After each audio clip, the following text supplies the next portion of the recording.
Hello दोस्तों, welcome back to my YouTube channel technical Ujesha. हम नाम भूल जाते हैं अपने चैनल का बार बार। ओके, तो आज का जो हमारा टॉपिक है वो है equivalent circuit of no load transformer. ठीक, चलो बिना किसी देरी के स्टार्ट करते हैं डायरेक्ट। थ्योरी आपको मिल जाएगी। थ्योरी में अगर एक बार डायग्राम समझ लो, थ्योरी खुद ही लिख लोगे, है ना। थ्योरी इतना वो नहीं। चलो समझते हैं। देखो, no load transformer means open side, मतलब जो ओपन साइड कह रहे हैं, सेकेंडरी साइड ओपन है। बना के दिखाते हैं। देखो, हमने आपको नॉर्मल वाला जो डायग्राम होता है, सिंपल वाला, वो मैंने आपको बताया है ट्रांसफार्मर का। आई थिंक फर्स्ट या सेकेंड वीडियो में बताया है। चलो देखते हैं। ये हो जाएगी ट्रांसफार्मर की। हम दोबारा बता दे रहे हैं कैसे बनता है। ये देखो, ये ट्रांसफार्मर है, ये वाइंडिंग है ट्रांसफार्मर की, जो कॉपर की उस पर टर्न्स लगाए जाते हैं वो चीज़। ये हो गया core. This is the core. And ये हो जाएगी दूसरी साइड की वाइंडिंग, यानी सेकेंडरी साइड की वाइंडिंग। ठीक है, ओके। ये है कौन सी side? This one is primary side and this one is secondary side. Okay, ठीक है। सप्लाई किधर देते हैं हम? नो लोड है, this side is open, secondary side is open, कोई लोड नहीं लगा है तो इसको ओपन। रुक जाओ, अच्छा पहले हमारा फर्स्ट काम होता है सप्लाई देना।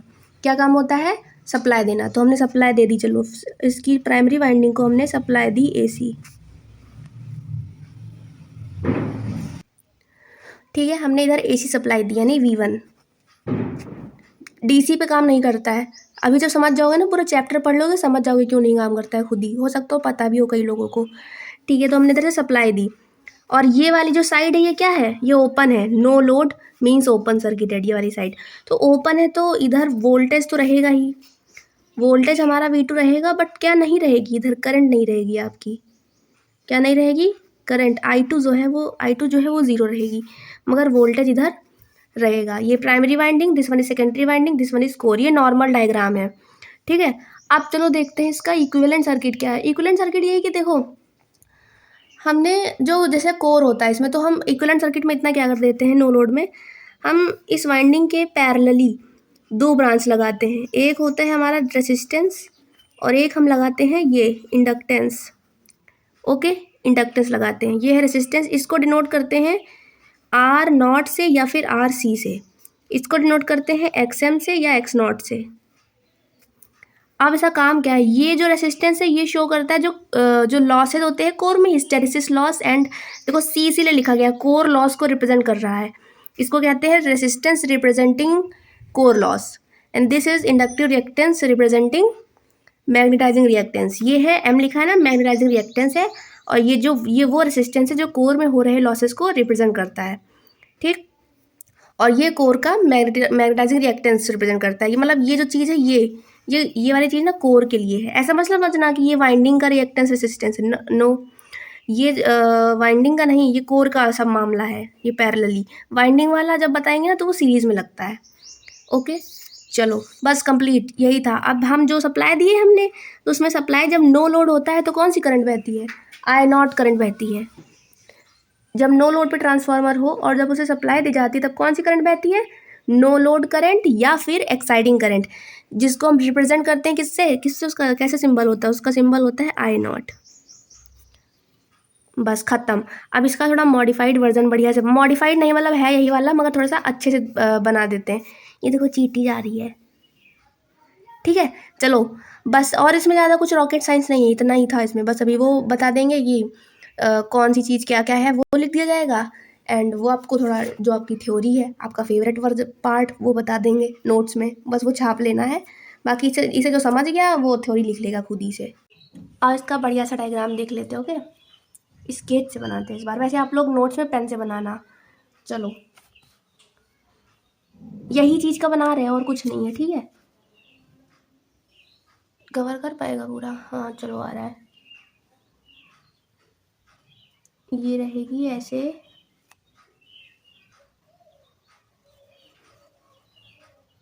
ये हो जाएगी वाइंडिंग, प्राइमरी वाइंडिंग। ये कोर, इधर हो जाएगी सेकेंडरी वाइंडिंग। इधर हमने सप्लाई दी, थोड़ा बड़ा कर ले इसको। इधर हमने सप्लाई दी AC V1 और जो हमने ये पैरेलल वाले लगाए थे, ये इसको थोड़ा सा सही से लगा लेते, कुछ इस तरह से लगाया जाता है। ये रहा, ये रहेगा रेसिस्टेंस, बढ़िया बढ़िया बनाना आप लोग कॉपी में। और ये रहेगा इंडक्टिव रिएक्टेंस, ये ब्रांच का नाम है। Okay, magnetising reactance, inductive reactance, दोनों चीज़, और ये रेसिस्टेंस, ठीक है। और इधर वाली साइड ओपन है, बट ओपन है तो क्या, लेकिन वोल्टेज तो रहेगा ही। ओपन साइड में करंट नहीं रहती, बट वोल्टेज रहता है। फिर से ये चीटी आ गई यार। ओके, करंट इधर क्या है, I2 इज 0। इधर कौन सी करंट बहेगी, हमने सप्लाई दी तो इधर करंट बहेगी I0 या फिर IE। ओके, और इसमें भी वही करंट जाएगी भाई, ऐसे IE, बाकी आगे जाएगी अपना। यहाँ पे कौन सी करंट आती है, इसको थोड़ा उससे दिखाते हैं, क्लियर दिखे ना, थोड़ा मोटा पड़ रहा है स्केच। आओ, या इसमें अब इस ब्रांच में भी तो जाएगी। इस ब्रांच में कौन सी करंट, इसका नाम सॉरी लिख देते, इसका नाम क्या है, RC या फिर R0, इसका नाम है XM या फिर X0।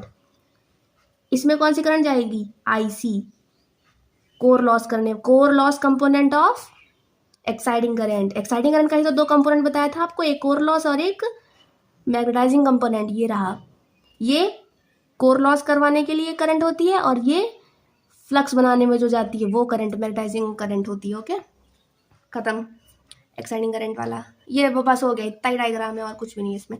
और यहाँ पे सॉरी E1 E2 दिखा दो, प्लस माइनस यहाँ दिखा दो। EMF है ना वाइंडिंग का, जो फ्लक्स वगैरह फैराडे के लॉ से आता है, EMF। खत्म। This is the equivalent diagram of, या sorry equivalent circuit of no load transformer.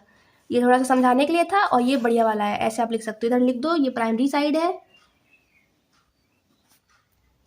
और इधर लिख दो दिस इज सेकेंडरी साइड।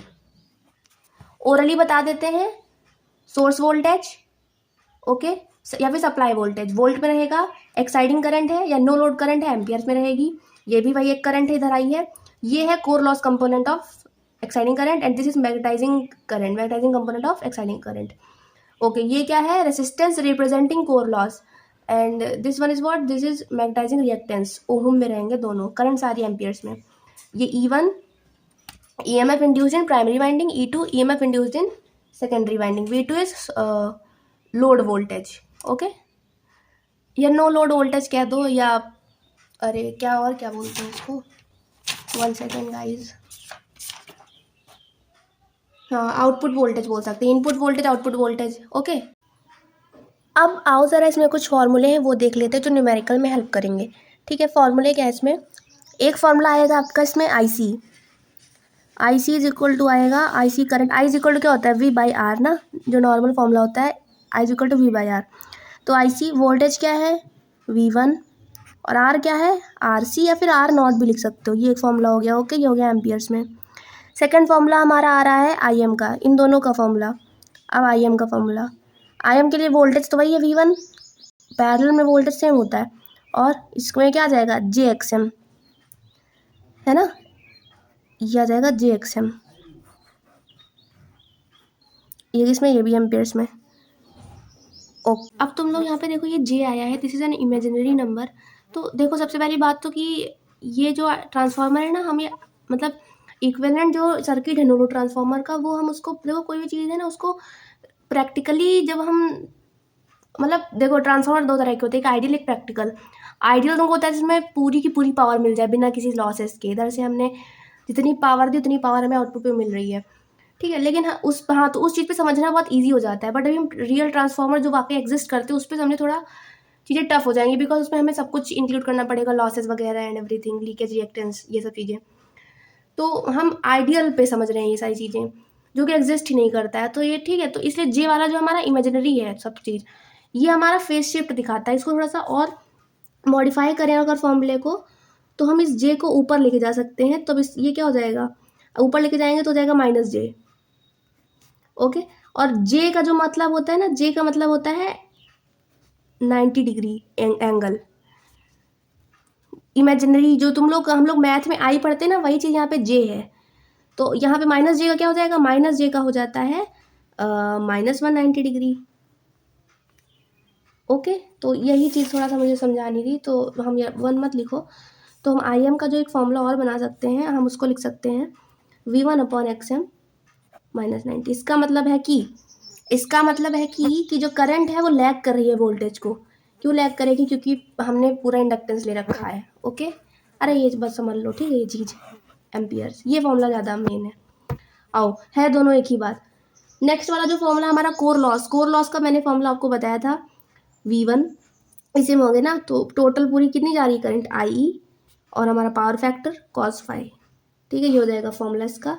और कोर लॉस का एक और फॉर्मूला तुम दे सकते हो, PC इज इक्वल टू, एक और फॉर्मूला हो जाएगा इसके हिसाब से, अगर निकाले इसके हिसाब से क्या हो जाएगा, I²R होता है लॉस, तो IC² और IC² RC हो जाएगा एक आपका फॉर्मूला PC का, एंड वॉट में होगा। एंड एक फॉर्मूला हो जाएगा आपका V²/R भी होता है। अब IC की वैल्यू तुमने यहाँ निकाल रखी है देखो, तो एक और फॉर्मूला हो जाएगा, क्या हो जाएगा, IC की स्क्वायर की जगह V1/RC रख दो, RC इसका पूरे का स्क्वायर मल्टीप्लाई RC, और इसको फर्दर क्या लिख सकते हैं, PC इज इक्वल टू, एक RC से एक RC कैंसिल, क्या बचा, V1² ये भी हो गया। 3 फॉर्मूले इसके हो गए, एंड ये core loss component of current का फॉर्मूला, ये मैग्नेटाइजिंग करंट का फॉर्मूला। ओके, बस इतने 5 कितने फॉर्मूले, 1 2 3 4 5 फॉर्मूले हैं। ओके, डन, ये कंप्लीट हो गया। अब एक नोट है, आप इसमें हम देख लेते हैं, नोट हम आपको दिखा देते हैं ना, एक सेकेंड। हाँ जी, तो नोट कह रहा है कि the no load primary current या फिर एक्साइटिंग करंट, दोनों एक ही बात है, is very small in comparison to full load primary current. It ranges from 2% to 5% of full load primary current. मतलब कहने का है कि जब ट्रांसफार्मर नो लोड पे होता है तब जो करंट बहती है वो बहुत ही स्मॉल होती, बहुत छोटी होती है किसी कंपैरिजन में, जब ट्रांसफार्मर फुल लोड पे हो।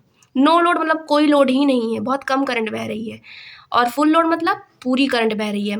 लेट्स सी एग्जाम्पल, लाइक हमारा जो ट्रांसफार्मर्स की रेटिंग जो है, मतलब करंट की जो रेटिंग है, उसमें मान लो करंट है 200, एग्जांपल ले रहे हैं, ठीक है, 200 एम्पियर का करंट है फुल लोड, ठीक है, फुल लोड करंट या रेटेड करंट, मतलब मैक्सिमम से ज़्यादा करंट आप नहीं दे सकते उसको, वो कर ही नहीं पाएगा काम, ठीक है, 200 एम्पियर है, तो ये फुल लोड करंट है, मतलब हम पूरा का पूरा लोड अगर उसमें मतलब जितनी सी कैपेसिटी उतना लोड लगाए तो इतनी करंट उसमें बहेगी।